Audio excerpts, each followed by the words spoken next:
I never did properly explore this village. I should do that at some point.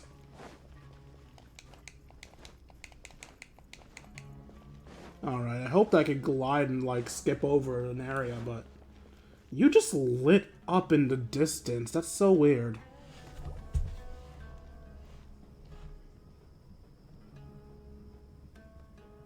We finally made it to khaenri'ah. It's pretty lively here. We've been here before. So, just past this wall is the desert, huh? Oh, wow. Paimon remembers hearing people call this the Wall of Samiel. It's made to block sandstorms from the outside. Oh, if it's this tall, it's gotta be the divine work of Greater Lord Rukkhadevata, right? It's indeed quite impressive. Truly awe-inspiring. Someone's approaching us. Gawking. Come on, follow me. Bitch! What about a hi, you fucker? Al-Haytham? Where'd he come from? Here.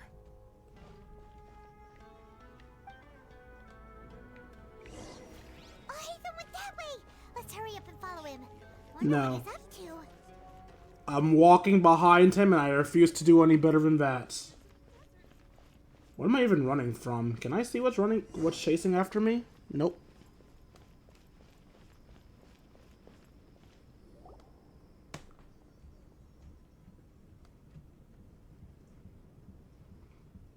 Oh, that's what's running after me. What the... Where did he go? How did we lose him? They were just here a second ago. More aramite mercenaries? Who are they working for this time? Anyway, Traveler, it seems like we were being followed again. You were too careless. You should have noticed those hopeless amateurs trailing you a long time ago. I refuse to say those lines. There's no need to thank me. I've never cared to keep track of personal favors. All I did was correct a mistake I happened to come across. It's a habit I developed at the academia. You really gave Paimon a scare, Al-Haytham. We never thought we'd run into you here. Last time we met at Port Ormos, didn't you say you were going back to the academia? Wait, don't tell Paimon that you're here to take us back on their orders. Oh, so you've already landed yourselves on the academia's hit list. I can't say that I didn't expect it. However, had I wished to turn you over to the academia, don't you think you'd already be the Aramite's honored guests by now? Yeah, I don't know why you'd think that. Right, you do have a point. Did you participate in the Sage's big I project? have no interest in running errands for that project. As a scholar, I've always belonged to the camp that promotes researcher autonomy. And these days, you're more fascinating than anything the sages can offer. So you were actually looking for me? Not quite. To tell you the truth, I'm still investigating the Divine Knowledge Capsule. Unfortunately, I've run into some difficulties. Everyone says the capsule originated in the desert and was eventually moved to Port Ormos. If I am to get to the bottom of this, I must understand how the capsule first came to be. Which brings me back to you, and why you're so interesting. The leader of Ain al-Ahmar used the Divine Knowledge Capsule right in front of you, and upon seeing him, your expression became perplexed, and you were lost in thought for quite some time. To have that kind of reaction, I think you must have realized something. Are you interested at all in sharing what you've been hiding from me? It must be because I was so shocked to hear those words again. World forget me. Al-Haytham, you really have a ridiculous eye for detail. What kind of person even notices or remembers stuff like that? The situation's a little complicated, so I can't share what I know just yet. So that's your answer. Well, I do work for the academia after all. So considering that, it is indeed wise to keep your cards close to your chest. But that does prove you do have some undisclosed information about the Divine Knowledge Capsule. Am I right? No matter. Rather than simply learning the answers from you, I'd still prefer to investigate on my own. Speaking of, you two are also headed to the desert? That's right. We have the same plan as you, but we don't really have any concrete goals at the moment. Then I'd suggest starting with Aru Village. It's the largest settlement in the desert, so it'll probably have more resources and intel than anywhere else. Well, would you like to head there together? Sounds good. Let's head there together then. It's always better to travel with someone you know. Let's go!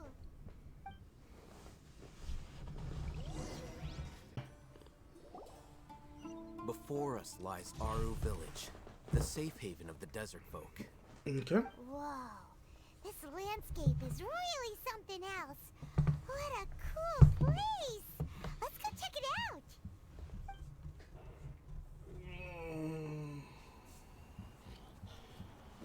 Don't walk ahead on your own. I want to look at the viewpoint in the middle of the city. Wow!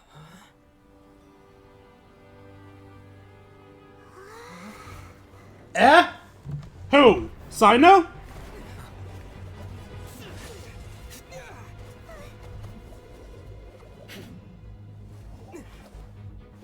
So that earth-looking spear is Sino's signature weapon.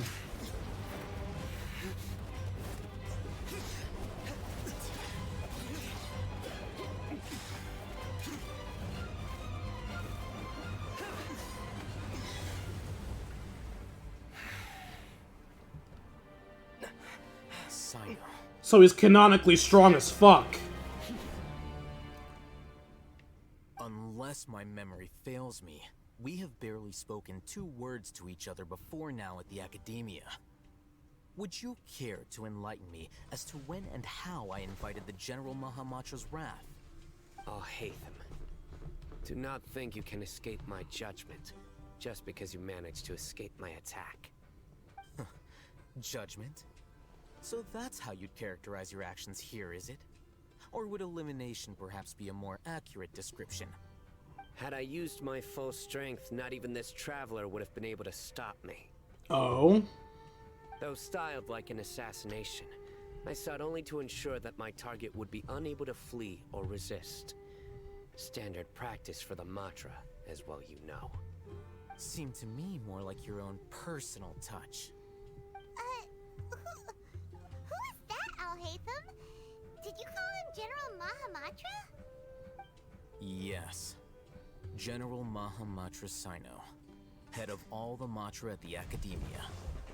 He's a formidable hunter, and the ultimate nightmare for any who have committed academic crimes.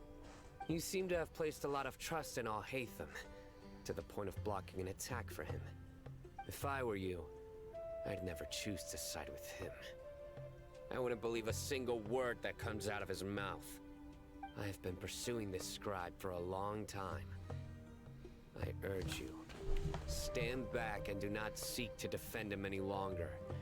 Otherwise, there will be consequences. I don't trust him as much as you seem to think.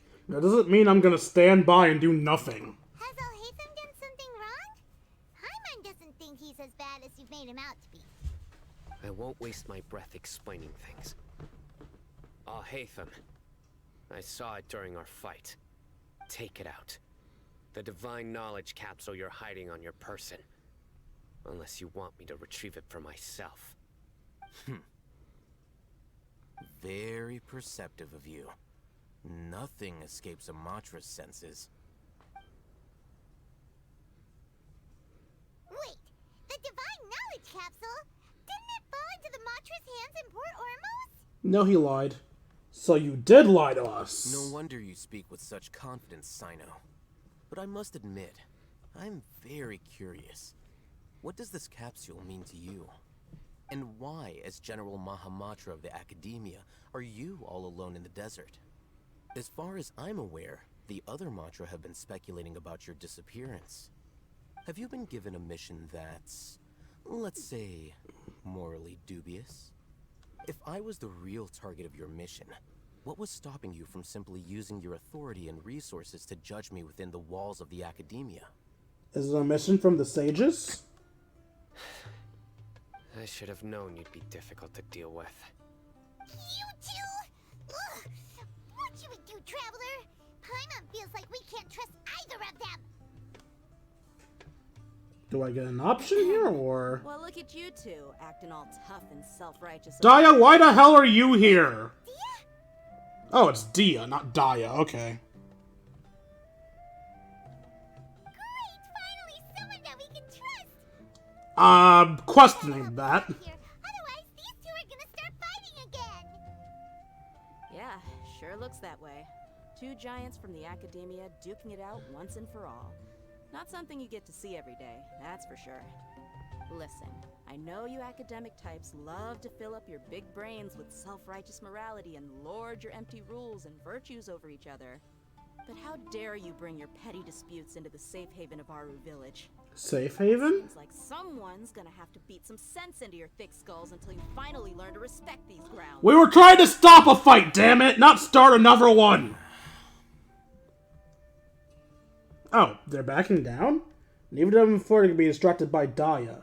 They're still looking for an opportunity to attack. Hey, did either of you hear a word I just said? Whoosh. The wind is a character now, guys. I can't wait to summon it. Hang on! The wind's so strong! Is this a sandstorm? Paimon's gonna get blown away! Hold on to me, Paimon. Another sandstorm? What's up with these recently? Hey! All of you, over here, quickly! We have to take cover! Someone's calling for us! Oh, this wind is too strong! Let's get over there! That sounded like Candace. Come on, you two. Jeez, are all of you academia folks such hard work? Move it! All right, stop yelling.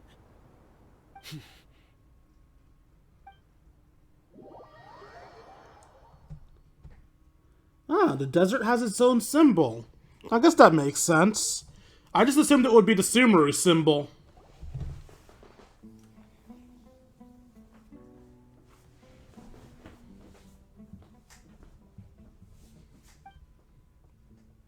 Awkward. Would the water chick work well with him? Okay, that's enough of that. Stop it! Well, this is pretty awkward. I've noticed. Hey, wanna play sardines with three people who wanna tear each other limb from limb? Sure, why not? Sounds fun. The air is so thick and heavy. Paimon can hardly keep floating anymore. Is that why you've lowered My down? sincere apologies, everyone. This is the home of our village chief. I will have to ask you to make do with this small room until the sandstorm dies down. Please, let me introduce myself. I am Candace, protector of Aru Village. Hi, Candace. I already love you. Our savior has come at last. Nice to meet you, Candace. The name's Paimon. Thank you so much for helping us. You have my gratitude. There's no need to thank me. It's only right to help each other when the weather gets rough. Wow, she's so gentle and caring, like a nice older sister. Unlike those guys over there. Alright, as much as I don't like them, let's cut them a break. I mean, one of them literally just saved us, like, I guess in world that was like 2 hours ago. Alright, now that we're all better acquainted, we should return to the topic at hand. As a guardian charged with the responsibility to protect my fellow villagers from harm, I was observing your conflict from afar, even before the sandstorm started. And now that you have set foot within our village itself, it is all the more my responsibility to make absolutely sure that you pose no threat whatsoever to us. So please, have an honest and sincere conversation with one another, and put your hostile feelings to rest. If anyone dares to start anything again while they are under this roof, I will not hesitate to send them out for some quality time with the creatures of the sandstorm. Oh, on second thought, Paimon may have misjudged Candace's character. No, this is exactly how big sisters are. They aren't gentle and caring, they're absolute monsters, although usually with good intention. And that goes for you too, Miss Dia. Do I make myself clear? All right, we got it, Candace. This 4 stars bad-mouthing 5 stars. I don't think she'll survive this encounter.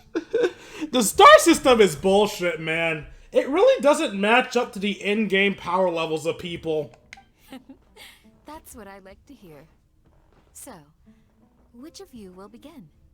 I was supposed to be a mediator, but I might have gotten a little too involved just now. Anyway, one of those two should probably start talking. Wait, that was you trying to be a mediator? Yes. I have nothing to hide, so there's no shame in explaining myself.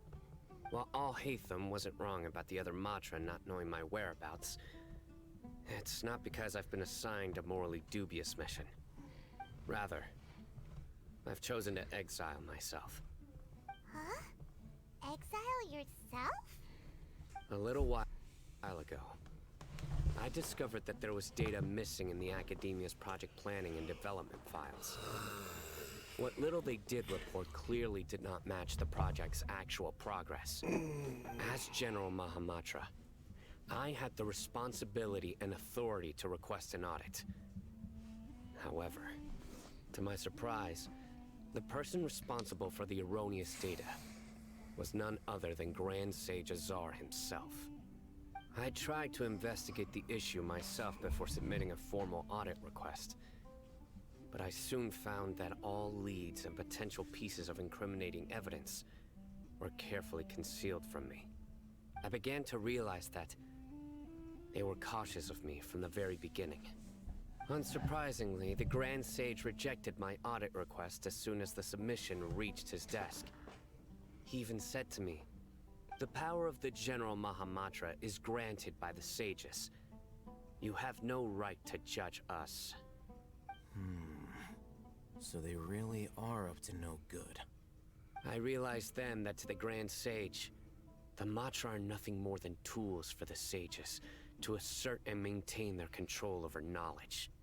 The vows that we took, the principles that we strive to uphold, they are meaningless to the academia of today. So you then decide to exile I yourself? believed it would be wise to flee the academia before the sages had a chance to take action against me. This way, they can no longer see nor predict my actions. I will never give up on this investigation. There's no need for someone else to give me power or authority. Once I find the truth, I will administer judgment by my own name. Sino seems to have the same goal as us. We're all investigating the sages. Plus, now that he's no longer the General Mahamatra, he somehow feels a lot less scary. Still way too early to trust him completely. What if that whole story was just made up? Well, Sino, if that's your story, then why did you see Al-Haytham as a target? When I was investigating the matter in the academia, I overheard a conversation between Al-Haytham and a sage. The sages asked you to investigate a blonde-haired traveler. Do you dispute this, Al-Haytham? What? Like many parts of the project, this assignment was undocumented. Now throw in your suspicious behavior with the Divine Knowledge Capsule, and I think we deserve an explanation. From the very beginning, Al-Haytham was...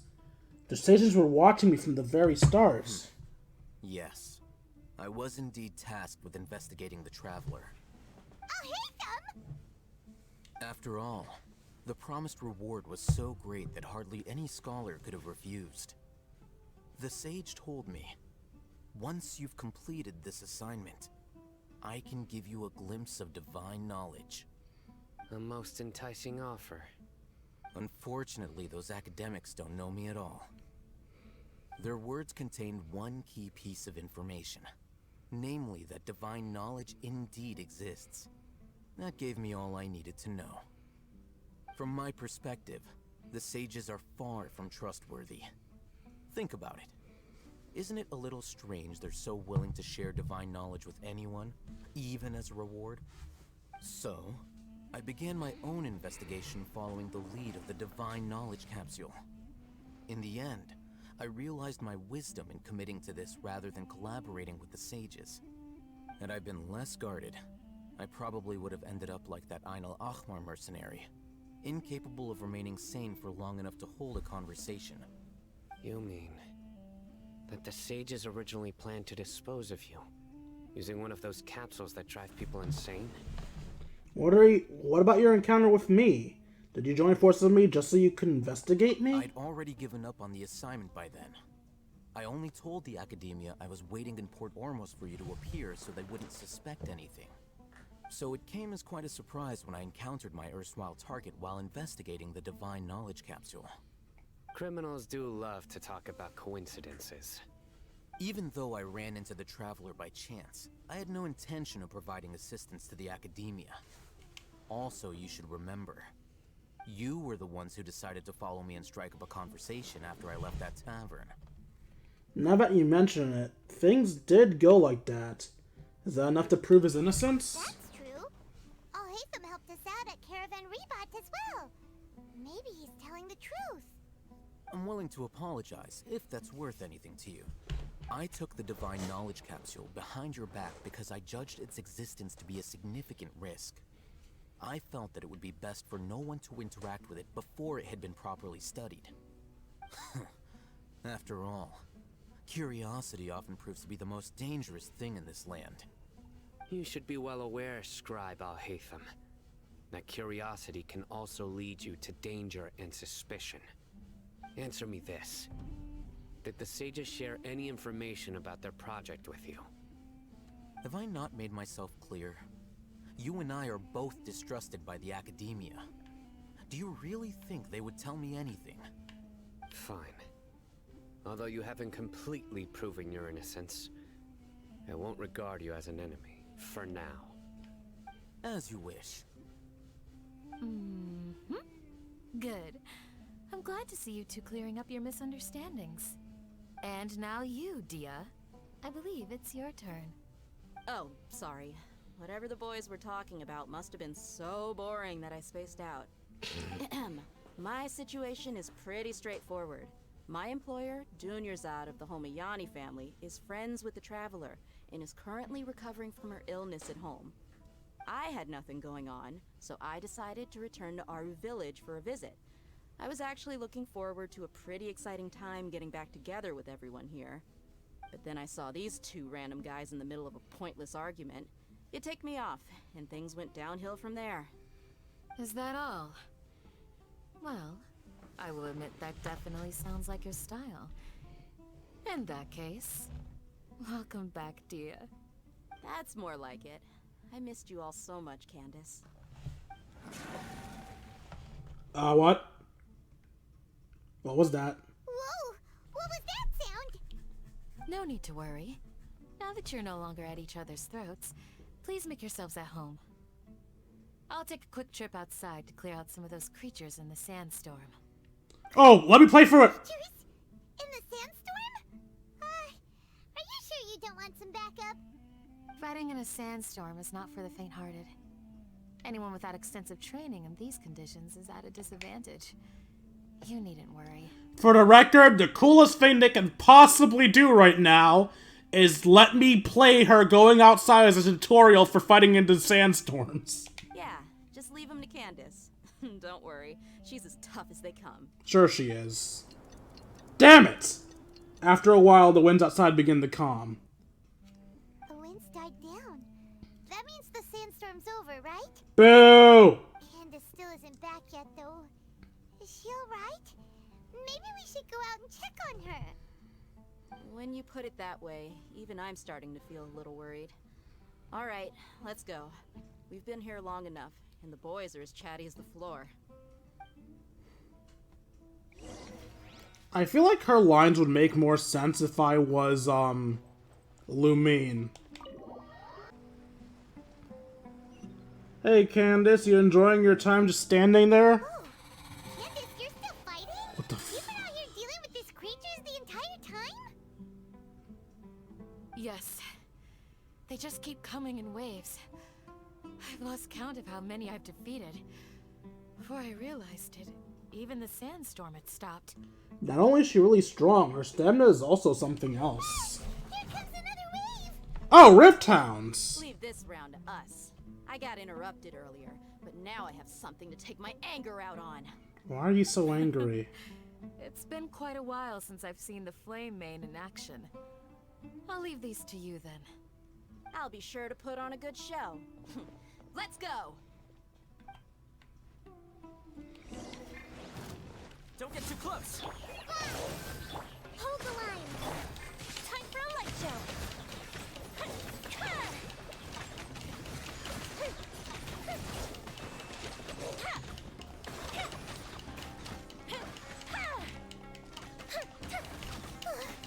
Here comes another wave. When are they ever gonna let up?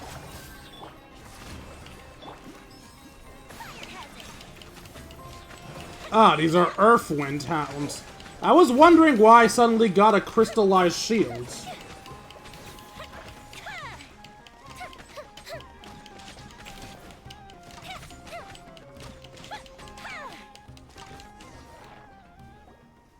The creature stopped appearing. Was that the last of them? What we fought just now was probably the aftermath of the sandstorm. So we should be safe for the time being. Well fought, everyone. No injuries, I hope. Huh? Who are you? Ah, my apologies. I haven't had a chance to greet you yet. I had my hands full taking care of the village's elderly and children. In the sandstorm?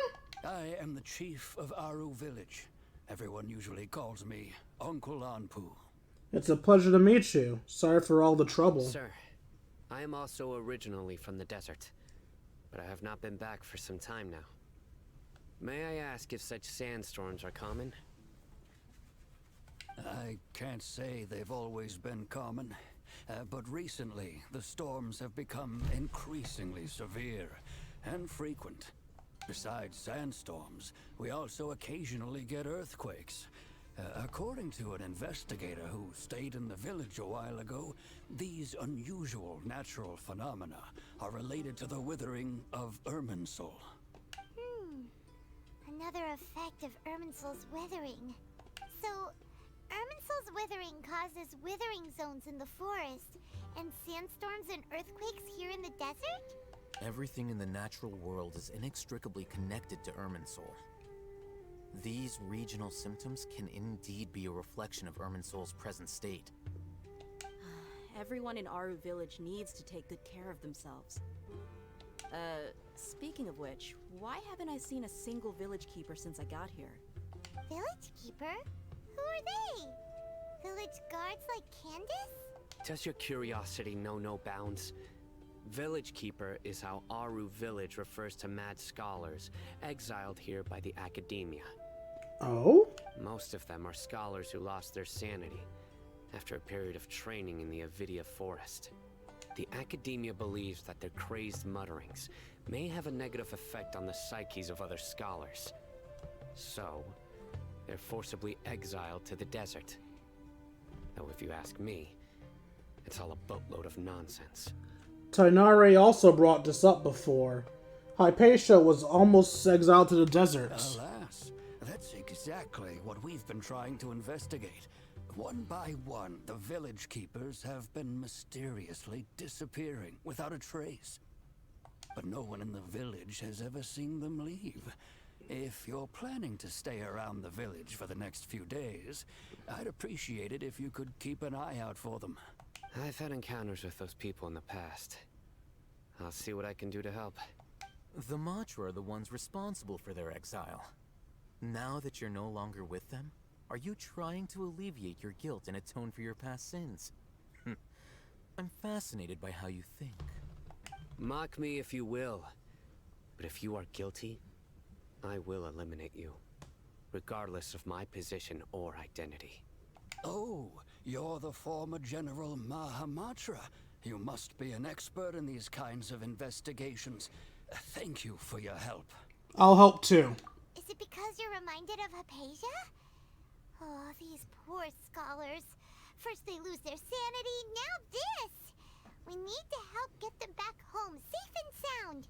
But, is it really a good idea to tag along with Sino? You seem like you really don't trust him. That's why this is a great opportunity to watch him. It'll be fine. Diane and the others are here too. I'll be grateful for the assistance. No doubt you will do a better job than some of my former subordinates. Let's start by finding a spot to share what we know so far.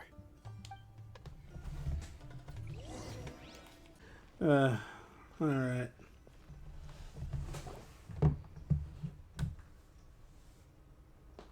Although I've sent myself into exile, I'm still doing essentially the same things as before. Alright, I forgot I took off Do you autoplay. still have any questions for me before we start our investigation? Why do they refer to the Mad Scholars as village keepers? One of my former subordinates told me that this title has its origins in a strange incident. The Academia has long exiled mad scholars to Aru Village. A mysterious phenomenon exists here. When mad scholars first arrive, they are as incoherent and deranged as before.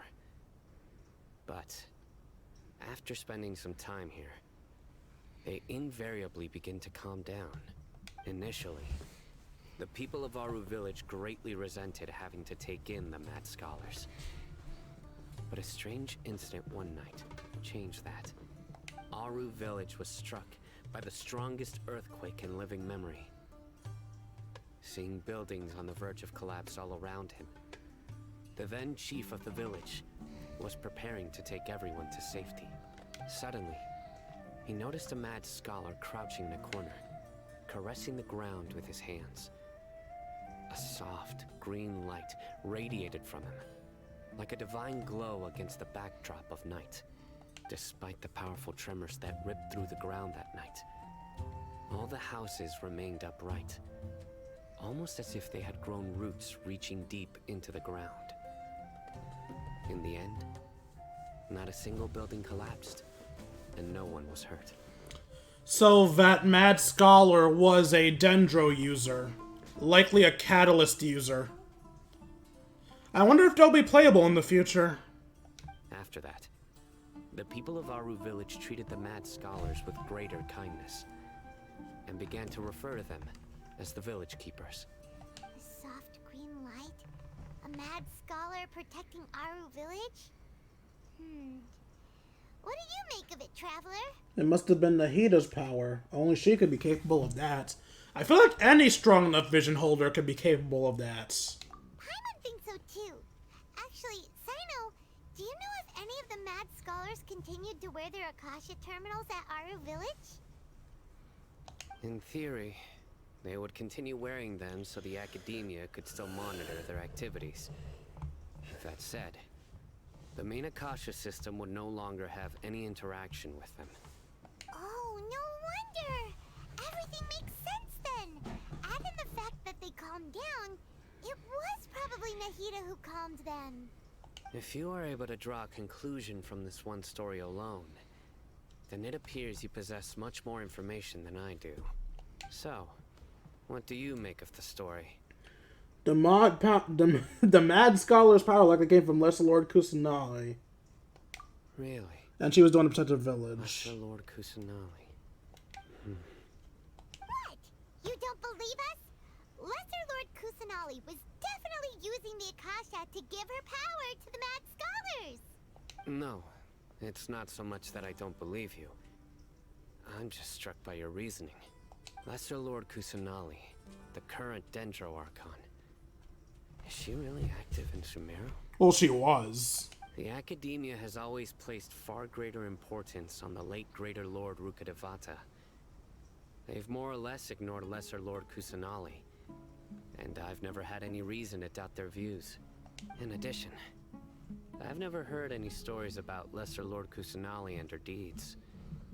To me, she might as well have been a god that never existed.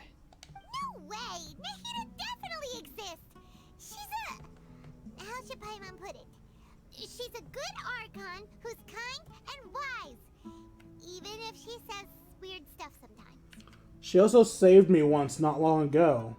We saved Sumeru City together in the not-so-distant past. I've spent many years interrogating criminals, so I can easily tell when someone is lying. So you know we're not then. Good! then you should know that we're telling the truth. That look in your eyes. I've never seen that from a liar. You two really must have met Lesser Lord Kusanali. How can this be? To think, our Archon has been amongst us this entire time.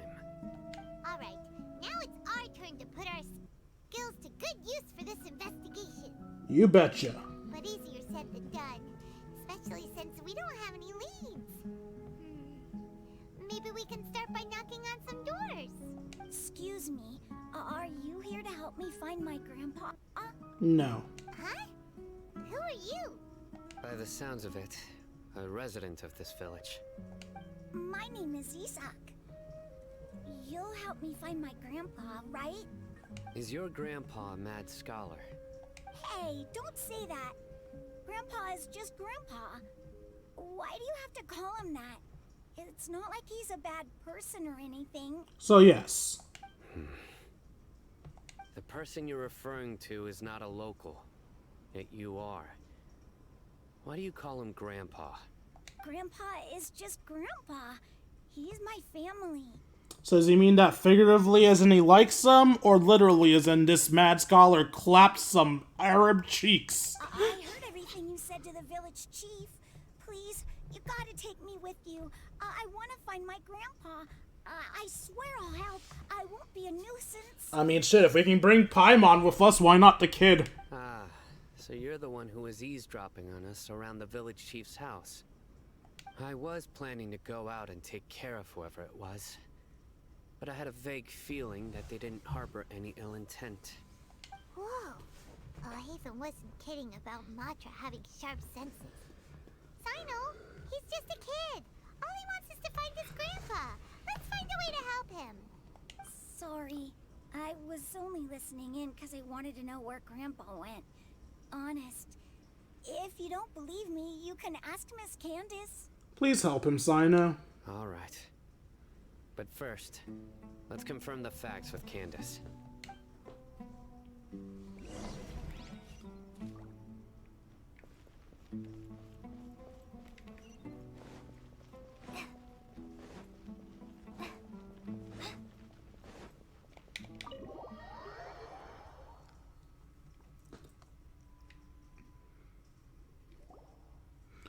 As you approach the village chief's house...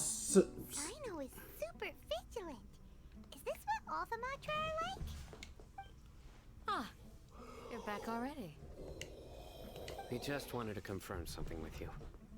Do you know a boy by the name of Isak? I had a feeling he'd go looking for you. Huh? You knew this would happen? Yes. Although he tried his best to stay hidden, I still noticed him eavesdropping outside the window. He really wants to get his grandfather back. Isak's parents were both aramite mercenaries who rarely returned to the village after finding employment in the city. He was raised by his grandfather. Unfortunately, it was only a few years before his grandpa passed away. Isak was still very young at the time, so various families in the village took turns caring for him so he could survive. Later, an elderly mad scholar arrived at the village. Isak thought the scholar bore a striking resemblance to his grandfather, and thus often spied on the man. However, the scholar was unkempt in appearance and incoherent in speech. Although Isak referred to the man as his grandpa, he was afraid and didn't dare to approach him. One summer night, the oft mumbling and bumbling grandpa suddenly calmed down and seemed to become more lucid. He even noticed Isak hiding in the distance. So Grandpa walked up to Isak and patted him on the head. He even took Isak to the entrance of the village, where he patiently taught the boy the names of the stars, and accompanied Isak until he fell asleep. The next morning, Isak woke up and wanted to go find his grandpa again, only to realize his grandpa no longer recognized him. However, even so, Grandpa retained his calm expression. It's said that those who saw the scholar claimed he no longer appeared to be crazy, but appeared to be living in his own world, almost as if he were sleepwalking. Isak was thrilled that his grandpa was able to find peace and would follow him all the time, asking him things like, "Grandpa, want me to take you somewhere fun?" Or, "Grandpa, could you tell me stories about the stars again?" All this somehow just makes Paimon feel really sad. It seems like they both deserve so much better. Perhaps. Nearly everyone who lives in the desert has some form of hardship or regret. But even so, we must still continue on with our lives. It's also my reason for fighting. I must continue to protect this land. Lucid Grandpa was probably Nahida. She must have soothed the other mad scholars as well. From the look on Sino's face, he's probably connected the dots as well. Maybe the people have always had a considerate god watching over them. Huh? What did you say, Sino? No, nothing.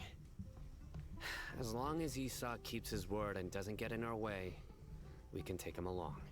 Perhaps you are more compassionate than I gave you credit for. Please accept my thanks on Isak's behalf, Sino. I'm slowly wanting Sino on my team more and more. Definitely helps that I'm black and don't have any black characters. And he's probably the closest thing to a black person in this goddamn game. And for the record, no, Jinyan and Kaya are not black. Well, neither is Sino, he's Arab. Oh, it's you guys. We've cleared everything up.